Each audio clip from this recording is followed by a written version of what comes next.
हमारी ज़मीन किस्म किस्म के हैवानात, परिंदों, दरख्तों और पौधों से भरी पड़ी है। इन सब का असर इंसान पर और इंसान का असर इन पर। इसका जायज़ा हम लेंगे प्रोग्राम हमारी ज़मीन में।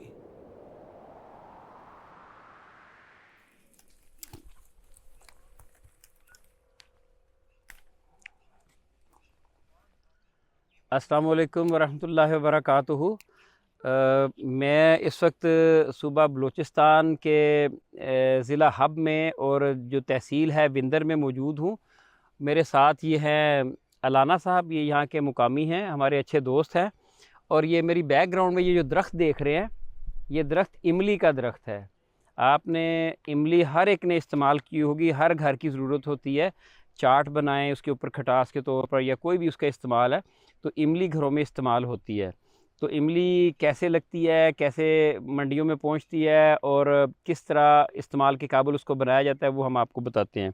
ये देखें, ये अभी हमने इस दरख्त से तोड़ी। इस दरख्त के ऊपर बहुत सारी लगी हुई थी, क्योंकि इसका सीज़न ख़त्म हो रहा है तो इसको उतार लिया गया। ये कुछ थोड़ी थोड़ी उसमें नज़र आ रही थी, वो हमने आपको दिखाने के लिए तोड़ी है। ये इमली है, ये अभी हरी है। ये देखें, ये देखें, ये पकड़िएगा। अगर इसको खा के देखा जाए, हल्की हल्की खट्टी है लेकिन बहुत मज़े की है। जब ये दरख्त के ऊपर ही पक जाती है, ये इसका छिलका सूख जाता है और अंदर से ये इमली निकल आती है। ये देखें,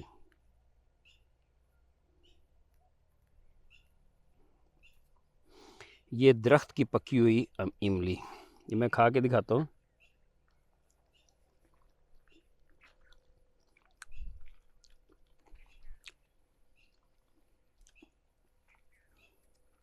खट्टी भी है और मीठी भी है, बहुत लजीज है, ज़्यादा खट्टी नहीं है।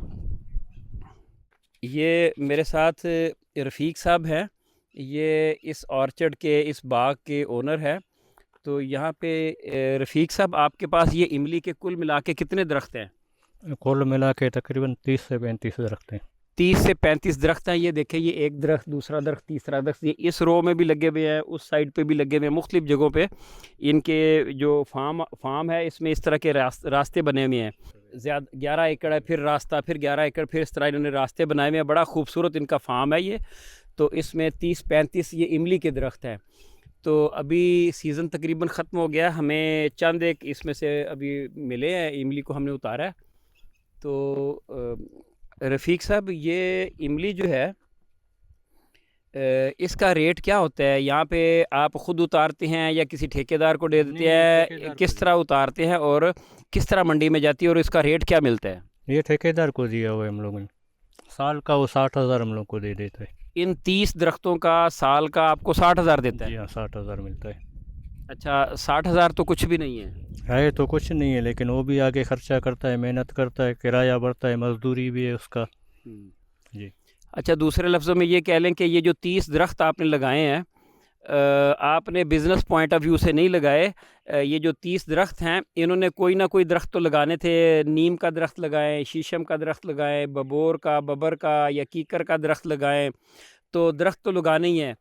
दरख्त एक फार्म की एक शान है। तो इन्होंने बजाय उसके फलदार दरख्त लगा लिए। अब 60,000 साल का आता है, तो कम से कम उस 60,000 से आप इनकी निगहदाश्त या और चीज़ों का को खर्चा पानी तो निकल आता होगा। जी हाँ, इनका अपना ही खर्चा निकल आता है, बस पानी वगैरह सफाई करना होता है इनका। हाँ, मतलब ये कि इनसे जितनी इनकम होती है वो इनकी मेंटेनेंस के ऊपर खर्च हो जाती है। और ये इमली जो है, इसका क्या हिसाब होता है? मंडी में किस तरह बिकती है? ठेकेदार किस तरह बेचता है? अभी इस साल इसका पके हुए का रेट चल रहा था 250 रुपये का किलो। 250 रुपये का किलो? जी।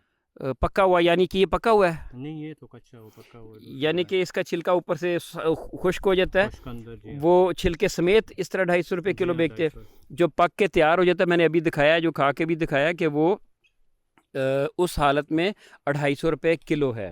जी। तो 250 रुपये किलो का मतलब आप तो इस तरह का लेके जाते हैं ना, ठेकेदार इस तरह का लेके जाते हैं, पका हुआ है, पक जाता है दरख्त, वो यहाँ से पक्का हुआ उतार के मंडी में लेके जाता है। जी। 250 एक दरख्त से कितनी इमली उतर आती है? पता नहीं, ये तो नोट नहीं किया कितनी उसने निकाली है, कोई 1 मन उतर जाती है अंदाजन? शायद 1.5 से 2 मन उतरी। ये जितने बड़े दरख्त है, एक दरख्त से 1.5 से 2 मन उतर जाती है। तो 2 मन का मतलब है 80 किलो, यानी कि अगर 80 किलो एक दरख्त से उतरती है, उसको 200-250 से ज़रबते हैं तो 20,000 औसतन 20,000 18-20,000 एक दरख्त से इतने की इमली उतर जाती है। जी। तो आपके 30 दरख्त हैं, 30 दरख्तों से अगर 20,000 की इमली एक दरख्त से उतरे, तकरीबन 6 लाख की इमली बनती है ना? अगर कैलकुलेशन करें तो ठेकेदार जो है 6 लाख की इमली 30 दरख्तों से उतार के बेचता है, आपको मिलते हैं 60,000, तो 5 लाख जो है ना तकरीबन वो कमाता है। जैसे हम पहले बात कर रहे थे कि जो ग्रोअर है, फार्मर है, प्रोड्यूसर है, उसको इतना फ़ायदा नहीं होता जो उससे आगे वाला मिडल मैन कमा लेता है। यानी कि इन्होंने सिर्फ 30 दरख्तों का 60,000 कमाया, वो भी इनके दरख्तों की निगहदाश्त पे लग गया। तो जो ठेकेदार है या मिडल मैन है या इनसे लेके आगे मंडियों में सप्लाई करने वाला है, उसने तकरीबन 5 लाख कमाया उससे।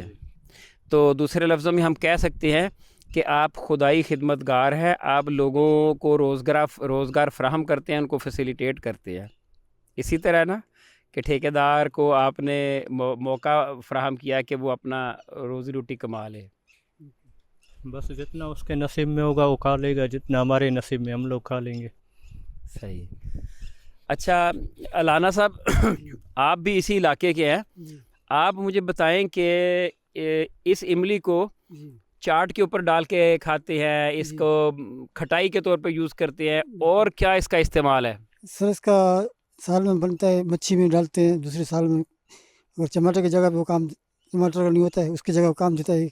अच्छा, इसको ये मैंने पहली दफ़ा सुना है कि जिन इलाकों में इमली के दरख्त होते हैं, इमली वाफर होती है, तो अगर टमाटर अवेलेबल नहीं है तो सालन में टमाटर की जगह पे ये डाला जा सकता है।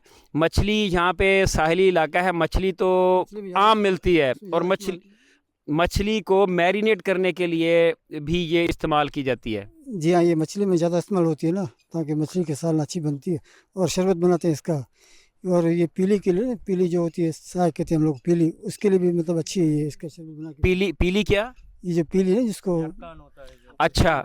अच्छा, ये सुनिए कि जब किसी को यरकान हो जाए तो इमली और आलू बुखारे का शरबत बना के मिक्स करके शरबत उसको दिया जाता है, तो यरकान से बंदा शिफा पाता है, और इसकी तासीर बहुत ठंडी होती है। गर्मियों में अक्सर आपने देखा होगा मुख्तलिफ़ शहरों में इमली आलू बुखारे के शरबत लोग आम सड़कों पे साइड पे ठेले लगा के बेच रहे होते हैं, तो इसका शरबत भी बड़े शौक़ से लोग पीते हैं, इसकी तासीर बहुत ठंडी होती है। तो फैटी लीवर वाले लोग जो है वो इमली आलू बुखारा, ठीक है, वो इमली आलू बुखारे में थोड़ा सा गुड़ डाल के रात को भिगो दे, सुबह उसका शरबत बना के वो पी ले, तो इससे आपकी जो लीवर फैटी लीवर है तो उसको डिटॉक्सिफाई कर देता है, उसकी फैट्स जो है ना उसको ख़त्म करके और जिगर को दोबारा रिपेयर करके अपनी हालत में लेकर आता है। यानी कि जिगर के तमाम अमराज के लिए इसमें अल्लाह ताला ने कोई तासीर रखी है।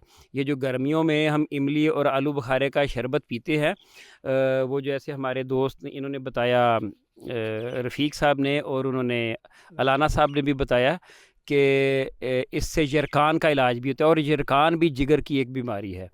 तो जिगर के लिए कुछ ऐसी तासीर इसमें कुदरत ने रखी है कि ये उसके फ़ेल को दुरुस्त करता है।